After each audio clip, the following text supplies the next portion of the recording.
Hello les managers. Alors comment allez-vous? Alors moi ça va super bien. En ce mardi je suis chez moi. J'ai voilà, préparé des petites emplettes concernant mon activité, ma nouvelle activité d'entrepreneuse.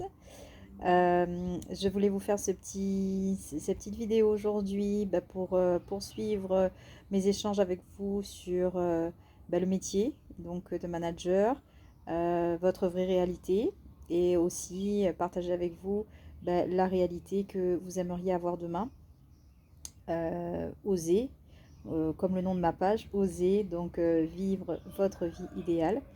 Et moi aujourd'hui c'est ce que voilà, je suis sur ce chemin-là, en tout cas, de pouvoir réaliser ma propre vie idéale.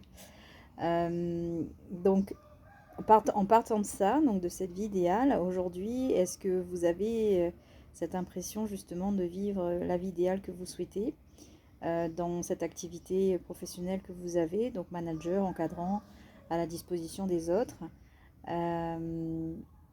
Si c'est le cas, c'est super. Donc éclatez-vous, faites-vous plaisir.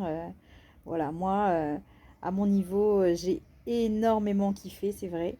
Donc ce métier de manager pendant ces 20 années où j'ai pu le réaliser. Donc pour ceux qui me voient pour la première fois, mon nom c'est Sandrine Lucas. Donc moi je suis ex-manager depuis quelques mois maintenant, puisque j'ai fait le choix de créer ma propre entreprise pour pouvoir aussi accompagner des gens qui ont le même parcours que moi ou qui sont passés par les mêmes étapes que moi. Et puis ça, je serais ravie de pouvoir échanger avec vous concernant votre parcours. Moi, en tout cas, le mien, grâce aussi à Bao Digital et à ces vidéos que je vous fais, ça me permet aussi de partager voilà, mon vécu aussi avec vous et de vous interroger et de vous aider aussi à vous interroger sur ce que vous souhaitez vraiment pour votre vie. Est-ce qu'aujourd'hui, vous vivez une vie plutôt remplie voilà, de plénitude, de joie, de bonheur et un sentiment d'un travail bien accompli?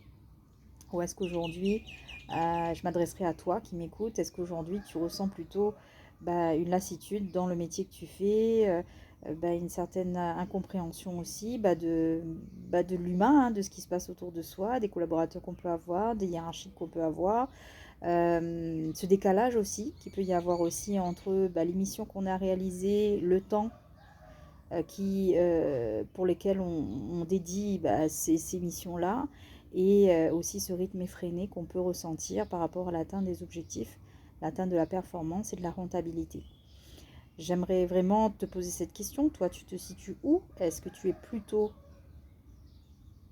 fais partie plutôt des profils de personnes encadrantes qui aujourd'hui kiffent ce métier, gèrent bien, s'organisent bien, a des relations professionnelles enrichissantes et qui nous permettent aussi d'évoluer individuellement?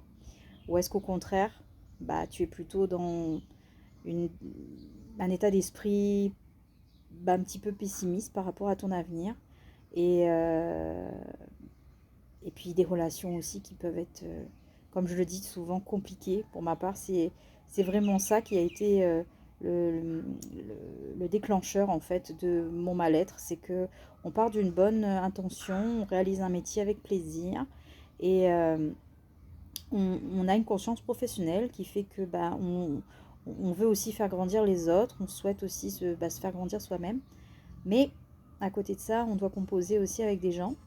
Et soyons honnêtes, hein, qu'on n'a pas forcément toujours décidé d'avoir, que ce soit une équipe. Hein, quand on prend une équipe en main, c'est une équipe qui est déjà soit construite déjà précédemment, soit qu'on doit effectivement former. Mais bon, le personnel qu'on a, il existe dans l'entreprise ou sinon, effectivement, il est embauché, mais c'est un choix aussi de notre hiérarchie quand on est salarié. On peut aussi avoir euh, voilà, un pouvoir de décision, mais en général, quand on a effectivement, quand on est dans une grande boîte, il y a aussi des RH qui sont là pour ça. Il y a voilà, des protocoles qui existent pour recruter les gens. Et pareil pour la montée en compétence des gens qui sont déjà dans leur poste, mais qui peuvent être parfois démotivés ou pas forcément investis ou un petit peu largués par rapport à l'avancement et au changement. Donc on est parfois perdu parce que on travaille avec des gens, on part d'un bon sentiment, on souhaiterait effectivement pouvoir faire en sorte que les gens avancent au même rythme que nous, mais très souvent, on se retrouve un petit peu dans des situations délicates parce que on a un fonctionnement nous et puis on aimerait que les personnes fonctionnent pareil, mais non. Malheureusement, quand on fait ce métier, si j'ai bien appris une chose, c'est effectivement de pouvoir s'adapter donc aux collaborateurs qu'on a et de pouvoir aussi s'adapter à la hiérarchie donc qui elle effectivement travaille avec nous conjointement au quotidien. Donc c'est vrai que cette approche-là, en tout cas, d'être déçu par l'humain, elle est véridique. Donc moi, je l'ai vécu comme ça. Je ne sais pas si toi aussi, tu le vis comme ça. Mais en tout cas, je pense que recentrer aujourd'hui l'humain et te poser vraiment la question de avec qui tu as envie de travailler, avec qui tu as envie de t'éclater. Est-ce qu'aujourd'hui, tu as confiance aussi avec les personnes avec lesquelles tu travailles? Est-ce que tu te retrouves aussi? Est-ce que tu as l'impression que les gens après t'apprécient à ta juste valeur? Ça fait beaucoup de questions ce que je te demande, mais je pense que vraiment à un moment donné, il faut se poser vraiment ces questions-là pour pouvoir faire un point d'étape, un point de, je dirais oui, un point d'étape, c'est ça, sur ta situation. Quand tu te surprends à râler, à bougonner, à rentrer chez toi en disant à ta femme ou à ton mari, ah là là, j'ai passé une journée de parce qu'aujourd'hui j'ai vécu ci, j'ai vécu ça. À un moment donné, rentre chez toi et reprends ma petite vidéo et repose-toi les questions que je suis en train de te poser pour que tu puisses aussi, à un moment donné, prendre du recul par rapport à la situation. Mais prendre du recul aussi, comme je dis souvent, c'est bien de faire une introspection sur toi et je t'invite effectivement à le faire. Mais ce qui est encore mieux, c'est d'être accompagné, de pouvoir échanger aussi avec des personnes qui ont vécu la même chose que toi ou qui vivent aujourd'hui encore la même chose que toi.